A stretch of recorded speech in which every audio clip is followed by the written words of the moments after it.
Hoje na expectativa para o último debate nessa reta final da campanha eleitoral. Aliás, a propaganda eleitoral termina hoje. Felipe, bom dia. Salve, salve, Raizen, Carol, equipe da Eldorado FM, melhores ouvintes. Sempre um prazer falar com vocês. Sextou, 28 de outubro de 2022. Estamos às vésperas de um momento decisivo da história do país. A final da Libertadores entre Flamengo e Atlético Paranaense. Bem que eu imaginei que ia ser isso. Pois é. Tá tirando o sono de muita gente. O campeão vai ser rubro-negro, viu, Felipe? Pode anotar aí. Não resta dúvida Pode disso. anotar que eu tenho certeza disso. Vamos ver se a torcida vencedora vai votar no domingo. Pois é. Bom, Felipe, falando aí nesse clima, né? Hoje a gente tem então o último debate da eleição às 9h30 na TV Globo. A gente teve também o ex-presidente Lula divulgando um documento ali com linhas gerais sobre seus planos para o governo, caso seja eleito no domingo, embora sem detalhar qualquer um dos itens, né? Foi visto com ressalva pelo mercado. E, por outro lado, um comitê ali, né, aliado ao presidente Bolsonaro, que já está falando que deveria ter um adiamento da eleição ou ainda uma saída a Aécio, né, de um pedido de auditoria dependendo do resultado do que sair das urnas, como ocorreu em 2014, enfim. Além da preparação de ambos, né, para esse compromisso de hoje à noite. O que você espera para essa sexta-feira? Olha, essa sexta-feira deve ser uma sexta-feira de preparação para o debate. Eles estão bem concentrados, Lula, Jair e Bolsonaro. Cada um sabe que foi atropelado no último debate em um tema, o Bolsonaro em matéria de pandemia, o Lula em matéria de corrupção. Geralmente o último debate é mais engessado, é mais ensaiado. Quer dizer, você tem discursos ali muito decoradinhos, já estamos no final da campanha, todos já sabem qual é a cartada do adversário, é difícil se criar uma surpresa, embora, claro, os marqueteiros busquem frases de efeito, porque, veja, você só vai ter 24 horas na prática, talvez umas 30, 24 horas e mais um pouquinho, porque tem o finalzinho da noite de sexta, amanhã de domingo, para você explorar o recorte das falas dos candidatos nesse debate. Cada campanha, evidentemente, faz um recorte de acordo com a sua conveniência. Então, assim, é preciso ter uma estratégia publicitária até. Quer dizer, o Bolsonaro encaixar uma frase de efeito, ele que está atrás nas pesquisas, ele precisa ir para cima, que tem a ver com alguma demanda reprimida da população, que seja um ponto fraco do Lula, que possa criar uma rejeição. E aí são 24, 30 horas martelando aquilo nas redes sociais, disparando pelo WhatsApp, mas eles certamente estão se preparando para responder sobre os pontos mais sensíveis. As pesquisas qualitativas ali do QG do Bolsonaro mostraram que o presidente está com dificuldade de crescer em razão daquele medo do eleitor de que um eventual governo, se ele for reeleito, desvincule o aumento do salário mínimo e das aposentadorias da inflação. Isso foi muito explorado pela campanha petista.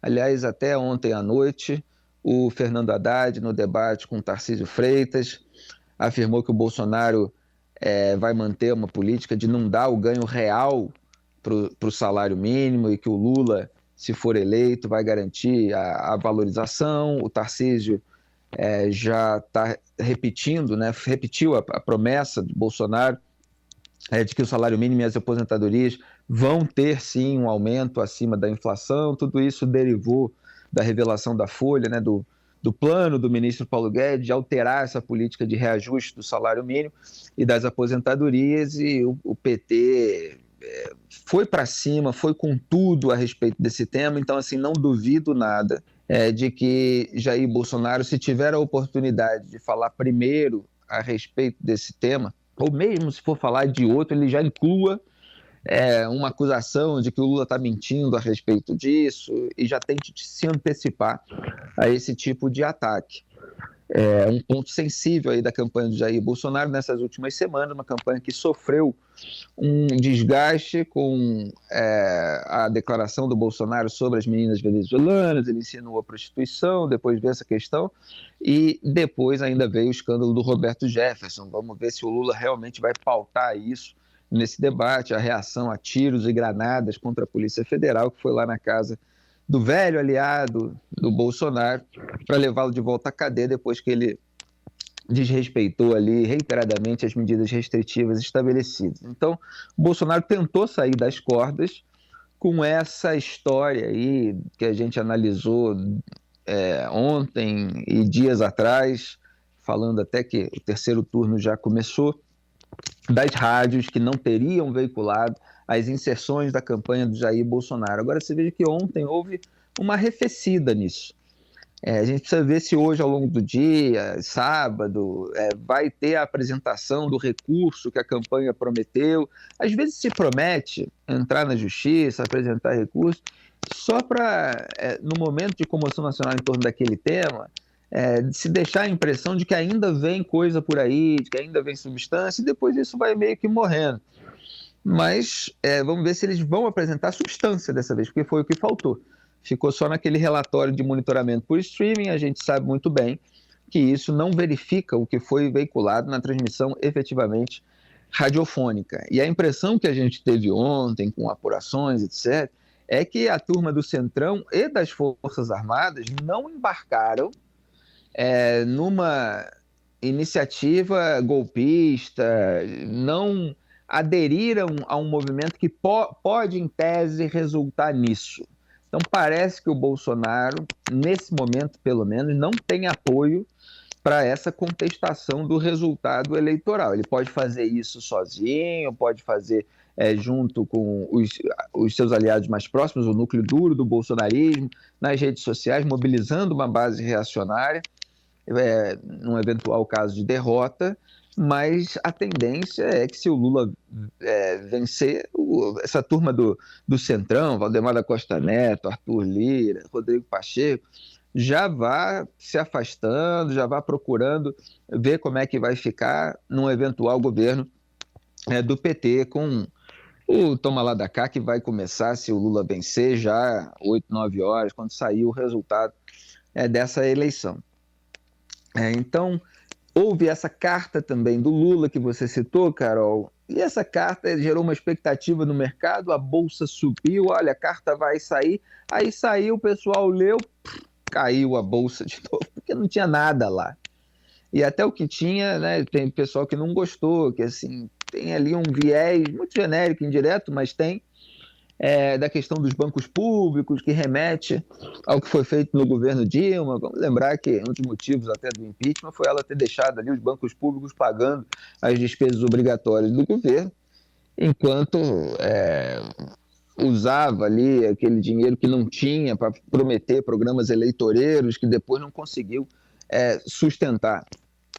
Então, há um temor do mercado, desse Estado interventor, de mudança de gestão nas estatais, e não houve nenhum aceno contrário a isso. Parecia uma redação de vestibular essa carta, dizendo, nós precisamos ter responsabilidade social e responsabilidade fiscal, nós precisamos ter investimento público e privado, nós precisamos de dinamizar a economia. Não são só platitudes. Não há nenhum detalhe, não há nomeação antecipada de qualquer ministro da Fazenda ou outro.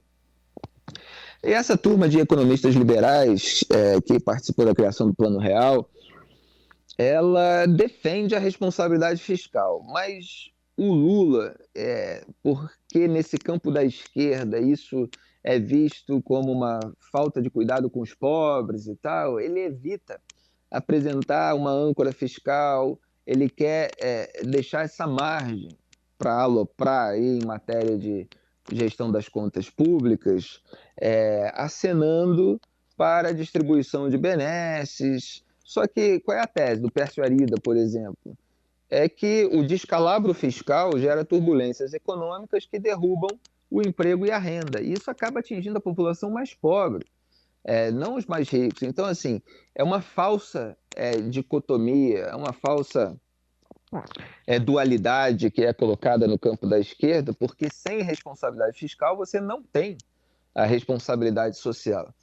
Então, assim, o ideal era que o Lula já estabelecesse qual vai ser o critério, ele que tem atacado o teto de gastos, dizendo que vai revogar isso, e quando tudo isso corre frouxo, o mercado fica preocupado. Vamos ver se ele vai, no debate, detalhar mais um pouco isso, embora a gente ache bastante difícil. Talvez o Bolsonaro explore, mais uma vez, a falta de indicação do nome de um ministro, dizendo que o governo dele é mais previsível, porque é o atual, é a continuidade, é com o Paulo Guedes. Paulo Guedes, aliás, que anda dando umas declarações, né? Ontem cometeu ali um ato falho, falou o que ele faria se fosse o Bolsonaro, e aí soltou uma frase de que nós roubamos menos. Paulo Guedes é assim um grande opositor de si próprio, ele só compete com o Bolsonaro nesse tema, né? E ele tem feito vídeos aí também, tentando desfazer esse mal-entendido, supostamente, né, que veio desse plano. Então está prometendo dar aumento acima da inflação para o salário mínimo. Então você tem todos esses preparativos, eles devem chegar bem ensaiadinhos aí.